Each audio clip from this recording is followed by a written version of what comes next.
Hi, ladies and gents, if there are any gents tuning into this podcast, welcome to My Body Talk Show.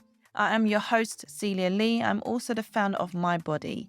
Thank you so much for tuning in. I hope you're all good. So this week's episode will be about my body confidence journey and then me giving you tips on the things that I did to help me become the baddie I am today. So if you want to build your confidence, your body confidence, keep listening.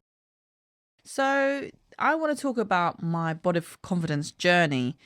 I know I sort of mentioned it in the first episode, but this is like more in depth. The reason I'm telling you this because what's personal is universal. So being an Asian girl now, I have the pressure of being thin because in my culture, if you're not petite and you're not like really slim, you're not beautiful. Like you're basically classified as big. I've had things like, for example, saying like, oh, she's pretty, but she's a bit big. For those who know me, probably thinking, what? You're not big. Well, basically, my size back there in Asia is big. Crazy, I know. So let's say, for example, like a UK size 10, which I think is what? What's the size 10? Say if it's trousers, size is 38, I think. Which basically here is I think is a small medium. Anyway, in Hong Kong, a size 10 is a large. If you're size 8 in the UK, in Hong Kong, you're probably I think that's a medium. So growing up, I struggled with my body image big time, especially getting lots of horrible comments, like from family members, like my parents, telling you trans people are savage. There's no filter. They just say it how it is. Yeah. So for example, like I'll get things like from my dad looking at my legs as I was growing up and he just laughed like, your legs are really big, aren't they? They're like elephant legs. Had things like, wow, your calves are chunky, just horrible stuff. And then another incident when I was in Hong Kong and on holiday in Hong Kong when I was about 15. So I've got this like auntie there who loves taking me out shopping. She took me out to this night market and we was looking for jeans. So I went to this store now and then she's like, what size are you? And I said at the time, I'm not sure because obviously the size is different. Back then I was not aware of like size 10 as being a large over there. So none of that was in my mind. Anyway, so she got the boss man to measured my hips now. And the measurement was 38 inches. For me, I was like, okay, cool. But my auntie's reaction killed me. She was like, 38 inches, Celia, you're only 15. How big are you going to be when you're 18? You're still growing. I'm telling you, like, I was so embarrassed because this is out in the public and she's shouting that out so everyone could hear her.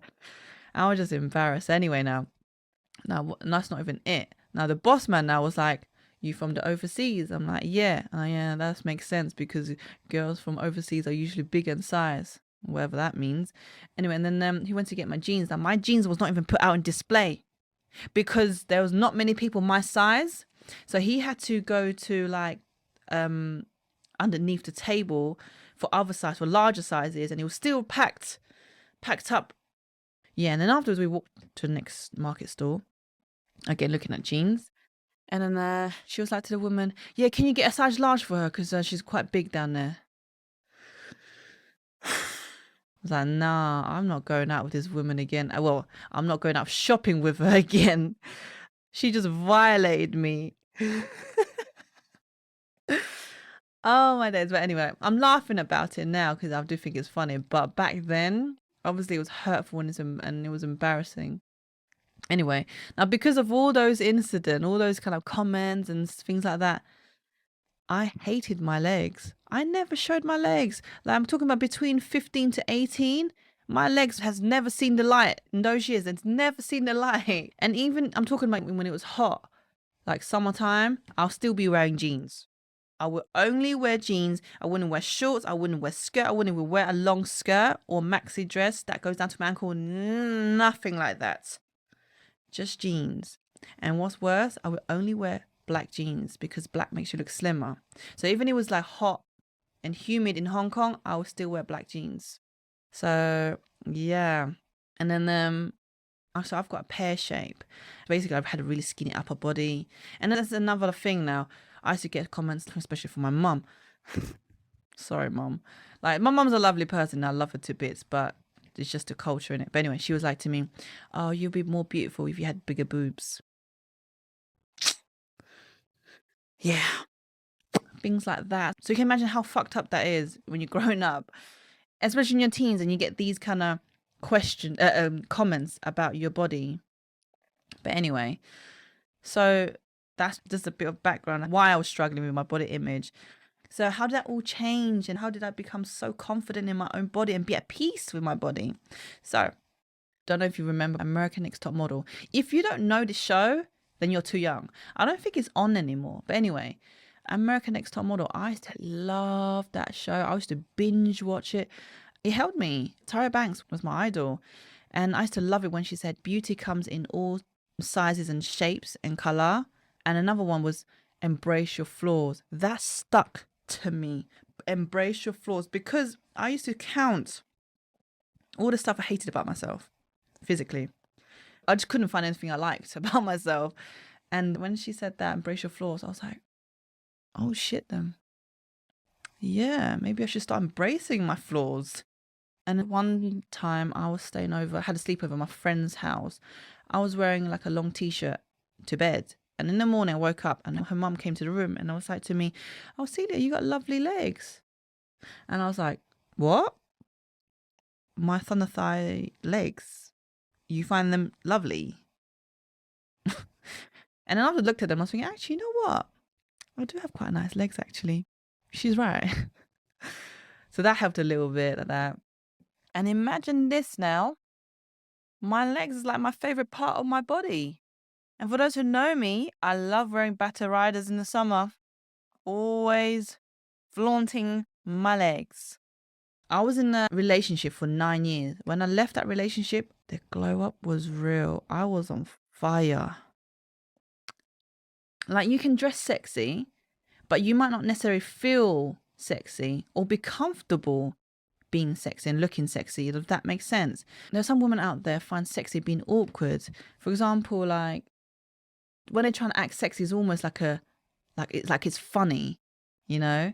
But I just want to say, look, ladies, if you're that kind of woman, yeah, who just uncomfortable being sexy, please just understand this. We are women. We are supposed to be sexy because we are sexy creatures. Ew. So that's dancing. And I was doing a lot of inner work. I was healing myself. I had some wounds that I needed to heal.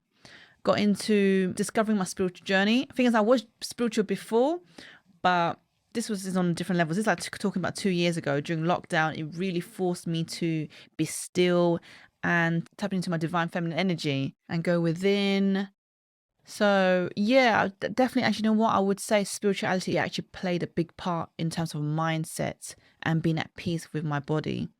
I was meditating, start journaling, saying affirmations and all of that, and start reading books that empowered me. Yes, there were dating books, self-help kind of type of books. There were like mindset, spirituality, all the philosophy and financial, basically all the books that will help me level up.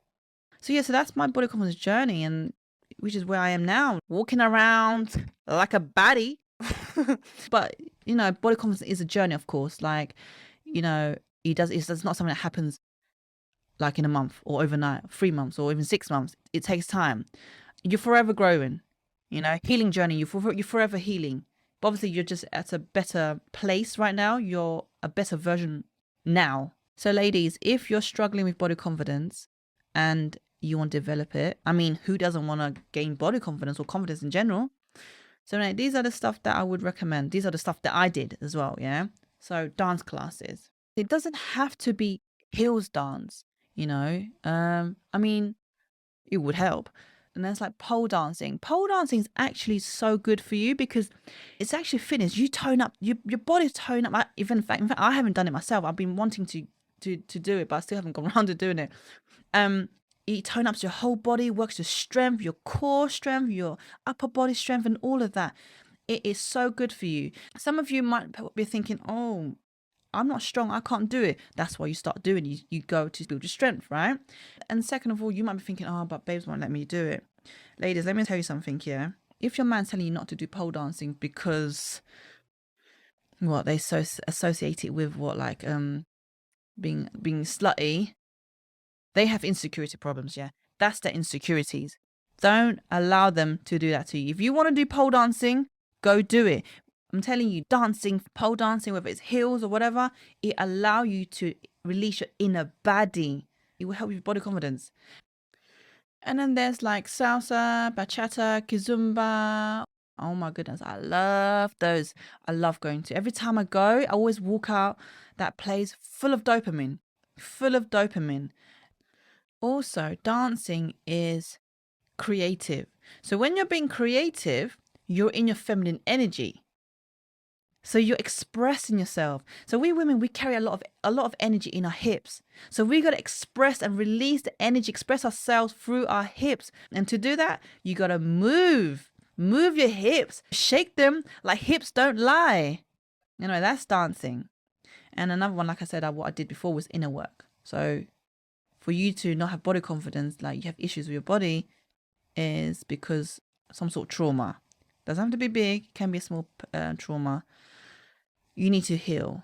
However you do, maybe seek a therapy or maybe meditate, whatever, journaling, whatever it is. Maybe read some books. You need to do some inner work. Yeah. And another one, I do that quite often as well, mirror work. For those who don't know what mirror work is, basically it's standing naked in front of a mirror and you just admire and explore your body. Learn to accept your body and love your body. When you cream your body with intention. Cream your sexy body with intention. So for example, when you cream your arms, you'll be like, yes, I love my arms. Oh yeah, this is what it leads to affirmations. Another one. So as you look in the mirror, you'll be like, yeah, I love my hips, I love my thighs, I love my neck, da da da da da. Affirmation can also be done on its own. So like when you wake up in the morning, you say out loud, I love my body, I'm beautiful, I'm sexy, I'm this, I'm that, I'm grounded, da da da da, all of that kind of stuff. It's empowering. These kind of sentences actually is helping you rewire your brain. And finally, working on your self-love. To be honest, like mirror work is type of self-love as well. When I self-love, by the way, I don't mean getting your nails done, go and buy the most expensive cream to moisturize your skin or getting your eyelashes done. No. These are self-care, babes. Okay, self-love is deeper than that. It's accepting yourself, who you are. Be compassionate with yourself and all of that. But I'm going to do another episode on self-love. And also, I want to recommend a song for you ladies. It's called Love on Your Body by an artist called Londrelle. His name is spelled Londrelle. Go check out that song, Love on Your Body. Listen to the lyrics. It is so nice.